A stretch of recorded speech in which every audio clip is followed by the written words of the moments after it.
और लगभग 1 लाख वोटों से दीपेंद्र जी की हार होगी। बहुत बड़ी बात कर रहे हो आप। हम तो ये बताते हैं, पिछली बार ही बताया था कि लगभग 30-40 हज़ार से दीपेंद्र जी हारेंगे, पर चलो 7-8-9-10 हज़ार से आ रहे हैं। इस बार ही बता रहे हैं कि भाई लगभग 1-1.5 लाख वोटों से वो हारेंगे। कांग्रेस राज्य में तो गोद गर्म करनी पड़ती थी, तब बच्चा जाके भर्ती होता था। या तो पैसे चाहिए या कोई बड़ी सिफारिश हो। ये कहते हैं कि भाई सारे काम तो जब उन्होंने अपने लोगों के कराए हैं, आम इंसान से, आम लोगों से बस वोट ली है, काम में। और मेरे गांव में एक रजबा था, उसको मोदी बना के चले गए थे कांग्रेस राज में भूपेंद्र हुड्डा जी। वो अभी लगभग 20-22 करोड़ की लागत से दोबारा से उसको चौड़ा करने का, उसको वापस रजबा करने का काम मुख्यमंत्री जी ने किया है।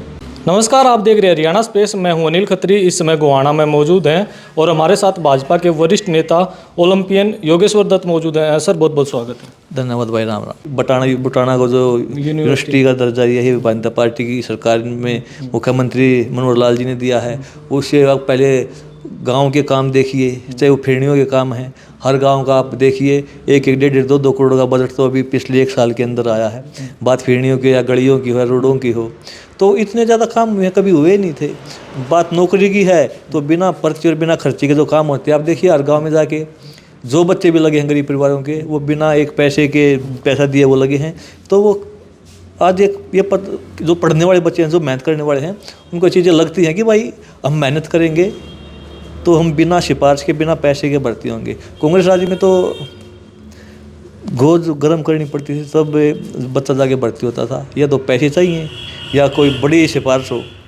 ये कहते हैं कि भाई सारे काम तो जब उन्होंने अपने लोगों के कराए हैं, आम इंसान से, आम लोगों से बस वोट ली है, काम में। और भारतीय जनता पार्टी में तो जो योग्य है वो चाहे कोई भी हो, चाहे वोट देने वाला हो, चाहे बीजेपी को वोट देने वाला हो, चाहे ना देने वाला हो, जो योग्य है, जो मेरिट में आता है, उसी का काम होता है, वो उसी को नौकरी मिलती है। तो फिर वो रैली में कह रहे थे कि भाई जितने काम बड़ौदा में हुए हैं वो कांग्रेस के सरकार में हुए हैं। भारतीय जनता पार्टी ने सिर्फ झूठे वायदे किए, बड़ौदा बाई इलेक्शन में भी झूठे वायदे, काम नहीं किए। देखिए, वो अपने काम बताए 10 साल के बड़ौदा हल्के के लिए, और हम अपने काम बताते हैं। ये भी रहेगी किसने ज़्यादा काम किए हैं, उसके भी दूध का दूध और पानी का पानी हो जाएगा। किस गाँव में कितने ग्रांट आई है वो भी हम बताएंगे। आप अगर देखोगे मेरे गांव में, देखिए पिछले 10 साल में लगभग 50-60 करोड़ रुपए की 60 करोड़ से ज़्यादा मेरे गांव में ही ग्रांट आई है। वो चाहे CSC को लेके हो, चाहे वो सोसाइटी को लेके हो, चाहे वो आदर्श ये अभी जो मेरा गांव वो सीवर के लिए जो सभी गांव में जितनी गलियां हैं सीवर दबा है उसके लिए हो, चाहे स्टेडियम की बात हो, चाहे कबड्डी के ग्राउंड की बात हो, चाहे जो अखाड़ा हमारा, जो मेरा जिस अखाड़े में ट्रेनिंग करता था उसकी चारदीवारी की बात हो, लगभग 50 करोड़ से ऊपर के काम तो मेरे गांव में, ज़्यादा काम तो मेरे गांव में हुआ है। और एक काम तो जो नौकरियों की कह रहे थे कि नौकरियां जितनी हमने लगाई उतनी नहीं लगी बीजेपी में। नौकरी में भी आप देख लीजिए, नौकरी उन्होंने किसकी लगाई है, भारतीय जनता पार्टी ने, मुख्यमंत्री मनोहर लाल जी के राज में किसकी लगी है। देखिए लगी किसकी हैं और लगाई किसने हैं और किस तरीके से लगाए हैं, वो चीज़ें वो हैं। और मेरे गांव में एक रजबा था, उसको मोदी बना के चले गए थे कांग्रेस राज में भूपेंद्र हुड्डा जी।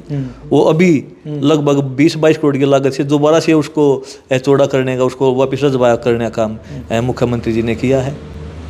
और एक जो कल रैली थी, उन्होंने कहा कि दीपेंद्र हुड्डा की जो जीत होगी वो पिछले सारे रिकॉर्ड तोड़ देगी। रोहतक में दीपेंद्र हुड्डा जो लोकसभा का चुनाव लड़ेंगे, देखिए रिकॉर्ड जरूर टूटेगा, वो बिल्कुल ठीक बोला है। और रिकॉर्ड ये देखिए कि पिछली बार 7-8 हज़ार से अरविंद शर्मा जी विजय हुए थे। इस बार लगभग 1-1.5 लाख वोटों से जो भी यहाँ से अरविंद शर्मा जी हैं, जो भी भारतीय जनता पार्टी का वो उम्मीदवार होगा, तो ये लगभग 1 लाख वोट से विजय होगा, यहाँ पे कमल खिलेगा। और बिल्कुल उन्होंने सही बोला है कि रिकॉर्ड बनेगा यहाँ पे। फिर से दोबारा से 10 सीटें जीतने का काम भारतीय जनता पार्टी करेगी और लगभग 1 लाख वोटों से दीपेंद्र जी की हार होगी। बहुत बड़ी बात कर रहे हो आप। देखिए जो चीज़ें लोग आप जैसे भाई बताते हैं, हम तो ये बताते हैं, पिछली बार ही बताया था कि लगभग 30-40 हज़ार से दीपेंद्र जी हारेंगे, पर चलो 7-8-9-10 हज़ार से आ रहे हैं। इस बार ही बता रहे हैं कि भाई लगभग 1-1.5 लाख वोटों से वो हारेंगे। अब इतने सर्वे करने वाला तो मैं हूँ नहीं, जो आप जैसे भाइयों की जो मीडिया साथी हैं, जो बताते हैं, जो इसी चीज़ में रहते हैं, हम तो उनकी कई बात कहते हैं।